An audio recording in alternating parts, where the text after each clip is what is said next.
Hey everyone, today I'm going to show you how to transfer a car title in Pennsylvania.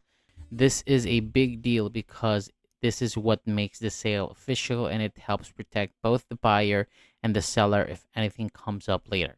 So before you do anything, make sure you both bring a valid ID that can be a Pennsylvania driver's license, a state photo ID, or a US passport.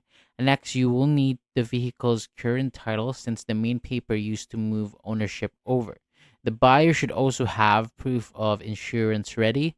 So most of the time you'll be using the Pennsylvania title, but in certain situations, other ownership paperwork can be accepted, like an out-of-state title, a manufacturer's certificate of origin, or a court order.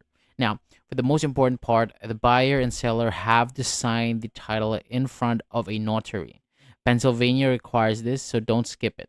So the sale price also needs to be written on the title. Make sure you write clearly, use legal names instead of nicknames, and only use blue or black ink. And don't cross out or fix anything on the title because even a small mistake can cause the document to be rejected.